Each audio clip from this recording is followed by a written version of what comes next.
I'm increasingly asked if a line item for endowments should be part of the capital campaign, especially for Catholic high schools and parishes with Catholic elementary schools. The short answer is that I think it is okay to initiate an endowment with a capital campaign, but the capital campaign alone is not the right funding method to build a meaningful endowment. Let me put this in context with a little history. With nearly 30 years in Catholic school development, I've noticed three general trends amongst Catholic schools. First, in the mid-'80s, many Catholic schools realized that tuition and parish subsidy alone were insufficient. Catholic education required a new funding model. Schools across America established development offices and focused on building the annual fund. By the early 1990s, many schools were launching capital campaigns to construct second gymnasiums and refurbish science labs, things like that. And that too required a new funding model, one that focused on major gifts. Today, the most common need that I see is the need to build endowments. This objective also requires a new funding model. And for reasons I explain in just a minute, the traditional capital campaign is really insufficient. Put another way, a capital campaign alone will never grow your endowment to a size where it has significant impact on operations. To illustrate the point, let's take a look at a common strategy. A school launches a capital campaign and earmarks a percentage of the proceeds for the endowment. For example, suppose a school launches a $5 million capital campaign in 2015 with $4 million for capital needs for capital improvements and $1 million set aside for the endowment.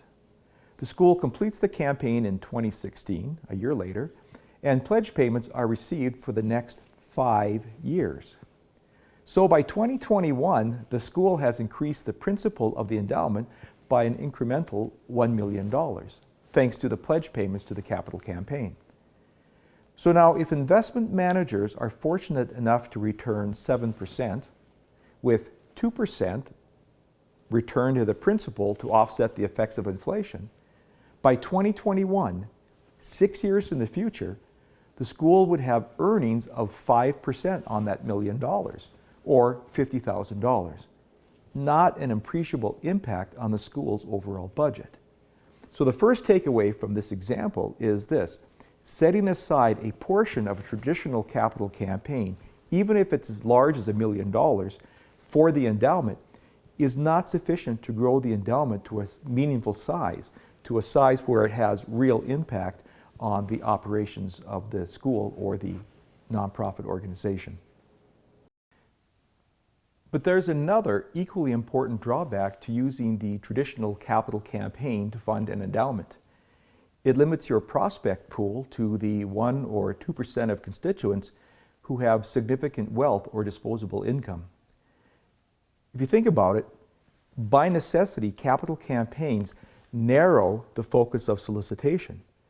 Because 80 to 90% of campaign dollars typically come from less than 1% of the names in your database, capital campaigns focus on an extremely limited number of prospects.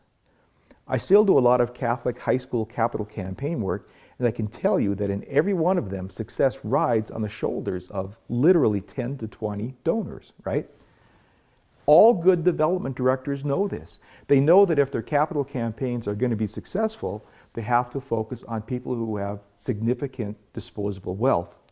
Consequently, in any city in America, hundreds of charities are focused on the same very small number of potential donors.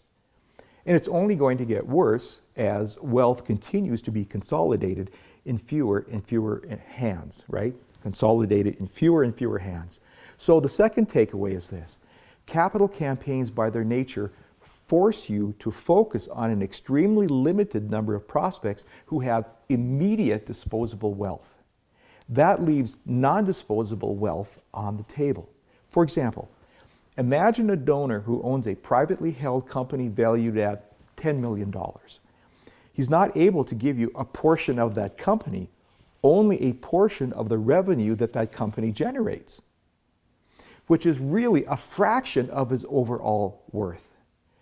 The gift is limited to his immediate disposable wealth. There's a third limitation to using the traditional capital campaign to fund an endowment. The solicitation period in a campaign is typically less than a year. So if a person is not in a position to make a commitment during that period, to make a major gift during that solicitation period, they might not be asked for an investment level gift until the next capital campaign 7 or 10 years in the future. So the third takeaway is this: over the course of several decades, capital campaigns are actively soliciting only about, 10% of the time? That too leaves money on the table. Conclusion: capital campaigns are a good funding model when you need relatively quick cash to build or remodel. But they are hopelessly inadequate, I think, for growing what I would call a meaningful endowment, a large endowment.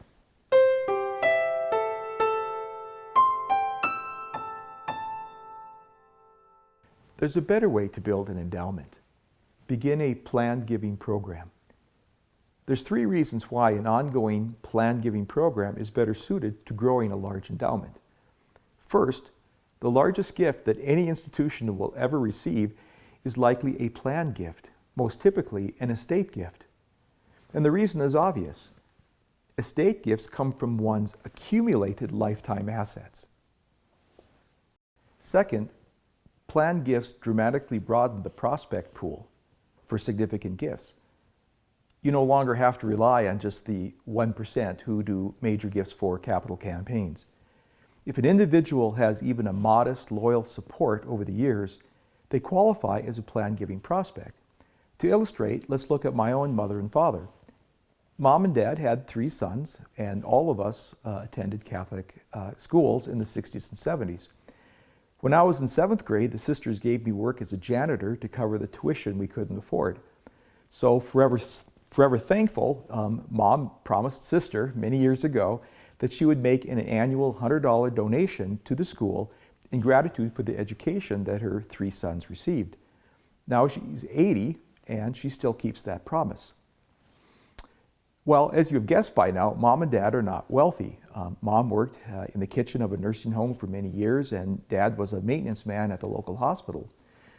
So when the school launched a $2 million capital campaign in 1997, their $100 gift was supplemented with a $1,000 campaign pledge. For them, it was a sacrificial gift, but not one that would be noticed by most development directors, right? I mean, it wasn't a 6-figure gift, it was $1,000. So, given their life circumstances, it would appear that this couple, my mom and dad, would never be a prospect for significant giving. However, with planned giving, they are. About 2003, the school began to ask its most loyal supporters to consider naming the school in their will as a beneficiary of at least 10% of their estate. Mom and Dad liked the idea, and though not wealthy, they own a home, a car, and modest retirement savings. So despite a lifetime of work limited to blue-collar jobs, their accumulated lifetime assets still might total well over $300,000. 10% is a tidy $30,000. And they might have chosen to give more than 10%. I don't know. The gift could be $100,000 or more. The takeaway: planned giving vastly expands the prospect pool for significant donations. Note that the annual fund gift that my parents did was $100. The capital campaign gift at best was $1,000. That's all they could afford. But $1,000 is 10 times larger than the $100 annual fund gift. But the planned gift will be at least 30 times larger than their campaign gift. At least 30 times larger than their campaign gift. Now let that sink in for a minute. There's a third reason why a planned giving program is superior to a capital campaign to fund an endowment. If you think about it, capital campaigns aren't over when you hit goal. They're over when you run out of major gift prospects to ask, right? But with planned giving, the odds of running out of prospects is slim.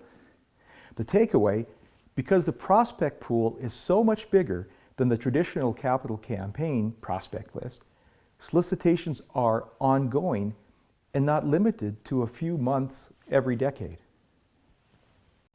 In conclusion, I think it's okay to initiate an endowment with a capital campaign, but the campaign alone is not the right funding method to build what I would consider a meaningful endowment, a really large endowment. It would be better to use some of the proceeds from a capital campaign to kickstart a planned giving program to provide seed money for it. Again, planned giving is the correct method, the correct vehicle, the correct model to fund endowments because one, compared to capital campaigns, the gifts are bigger. People are giving from a lifetime of accumulated assets. Two, the prospect pool is much bigger. People like my parents, who have never had the ability to make a major gift while living, can certainly make one upon death. And third, unlike a capital campaign with a limited solicitation period, a planned giving program means solicitation occurs year-round, year after year. The impoverished Catholics that immigrated to this country over a century ago have, within just 2 generations, become wealthy beyond imagining. Trillions of dollars are now held in the hands of faithful Catholics in their 60s, 70s, and 80s. That accumulated wealth will either be passed, at least in part, to further the work of the Church, or it will go entirely to their children, many of whom have left the Church. We literally have one opportunity to capture a portion of the wealth accumulated by Catholics over the last century.